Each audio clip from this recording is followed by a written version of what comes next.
Good Monday morning. Welcome to the Olson Advantage. I'm Dave Olson, the Olson Properties team. I want to bring you up to speed. We do have classes planned. We're going to push until probably the second or third week in September. We're going to do them on a Saturday. We'll do a group in the morning. We'll do a group in the afternoon. We're going to have an East Valley and a West Valley.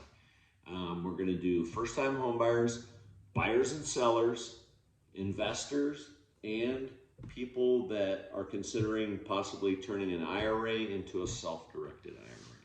So if you have any interest, please text me either on the answers text or my personal number. Let me know if you have any interest in coming. Send me an email, whatever that looks like. We just need to know what size venue we have. We were a little crowded last time, and we just want to make sure we have enough room for everybody. So again, more coming up on exact dates, hopefully by the next video. So let's take a look at what's going on around the valley. Next 2 weeks will be a heavy recap. So let's get started. So when we look at, and we've seen this slide before, some of you remember the term, the shark fin.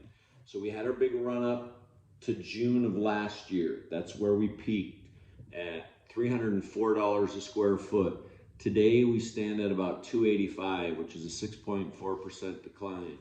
The bottom was $270.70, which was December.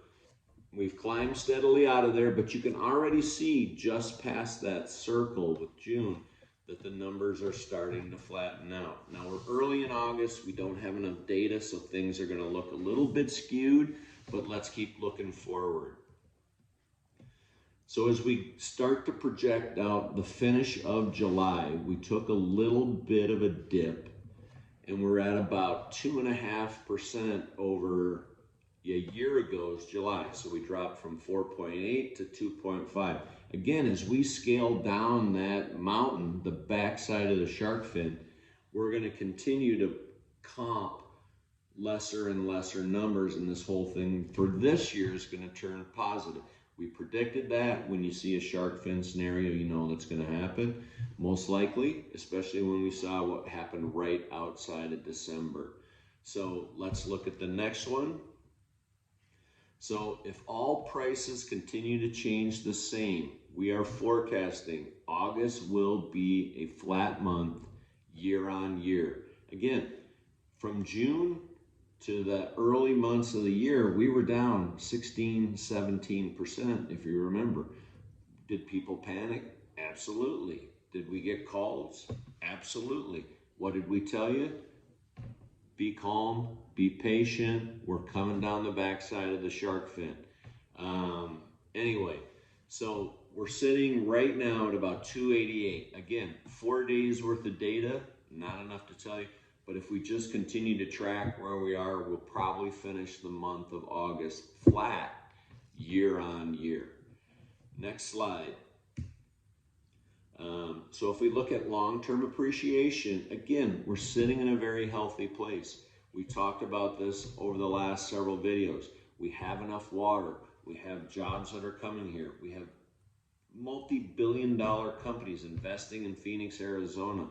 This is a good place to own homes. Is the cost of a house, the wood, the steel, the copper, the concrete, the cement, the roofing, the doors, the windows, the appliances, are they going to get any less expensive going forward? Is the labor in order to put all that stuff to get together going to get any less expensive? I don't think so. So don't panic. Don't worry, this was simply a phase. If you go out 6 years, you're up 90% on average. That's a good place to be. There's not a lot of places around the country that are saying that. 5 years, 76%. 4 years, 66%. 3 years, you're almost up 50%. Even somebody that bought 2 years ago is up 12% on average. That's 10 years in Ohio. Anyway, next slide. So we always show you the roller coaster when we do a market review. So we're basically tracking to be flat with a 2018 market. Okay, does anybody remember anything exciting or sexy that happened in real estate in 2018? No, it was a pretty ordinary market, and we are in a pretty ordinary market. Unfortunately, we're suppressed because we have a lot of people that are locked into great interest rates and they're not going to give those up, which is fine. It's adding this, that's what's adding to the flatness of the market. It's healthy for the market. It's like a stock that's building a new base, right? So it's a good thing. It's a healthy thing for a market. But if you're going to be a buyer, if you want to make a change, you have to be aggressive and you have to be active. And we're going to tell you why this time of the year is particularly good for that. Next slide. So when we look at the Cromford Market Index over time, and that's the solid black line, when there's a bump up in that black line, you'll see those blue lines running vertically increase. Okay, the Cromford Market Index either indicates 3 to 6 months in advance when there's going to be appreciation increases or decreases.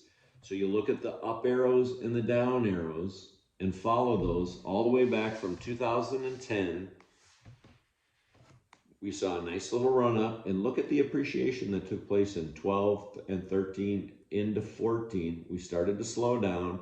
We had a very nice, healthy, flat period between 15, 16, 17, and 18. Late 18 is when everything started. We hit COVID, 2020, straight up, a little bit of a roller coaster, back up in the end of 21. We scaled way down. Now this is strictly appreciation. This is not price. This is the amount of appreciation. We hit the bottom in December and we're coming right back out of it. Okay, so it's a great indicator. It gives us 3 to 6 months of visibility. Appreciation is coming. If you're thinking of buying, okay, buy the house, date the rate. We can't fix the rates, but they will change, they will adjust, and when they come down, you refinance. So if we look at things by market with the Cromford Market Index, again, 110 indicates a buyer's market. 90 or lower is a seller's, I'm sorry, the other way around. 110 or higher is a seller's market. 90 or below is a buyer's market. We haven't been in a buyer's market since that 4-week period in December, and it was a flash. So Chandler is topping the list. It was flat month over month. So if we look at the green arrows, those continue to go up. We got a few that are dropping a little bit. 16, 12, 6%, 2%, 4%, not a whole lot, but we have 16 of the 17 are above the 110 line. These are not crazy numbers. These are not the 5, 6, and 700s that we had back during the crazy days. This is a healthy market. This is a market that you can work in. Now, this is the important slide to look at. If you're going to buy a house in Phoenix, Arizona, when do you want to look for a house? And I can tell you, we typically will take almost the entire month of July off normally, because once we hit 100 plus for any sustainable amount of time, things get quiet. It did not happen this year. We had a bananas June because we had a nice June, a very mellow June and a very mild June. But now the phone is stopping ringing. So this is actually a good time to be looking. So if you look back all the way to 2014 on this slide, we see price and the contract ratio drop in 2014, 2015, 2016, 2017, 2018. We were kind of probably flat towards the end of July, and then 2020, 2021, there are exceptions, but right back to normal in 2022, and we're probably going to have the same type of 2023. Our pricing and our contract ratio dropped late second quarter, early third quarter, right up to the end of the year. You want to buy a house, this is the time to be looking. Sellers are more willing to deal with you because they start to panic when they're on the market. Used to be 65, 70 days was normal. We went through this whole crazy period and everybody thinks they're supposed to sell in the first weekend. That just doesn't happen. The next review, we're going to break this down in greater detail. Hopefully you found this useful. Again, if you ever have any questions, don't ever hesitate to text the word answers to 59559. You can also call or text me directly at 570-4464. Thanks so much. Make it a great day.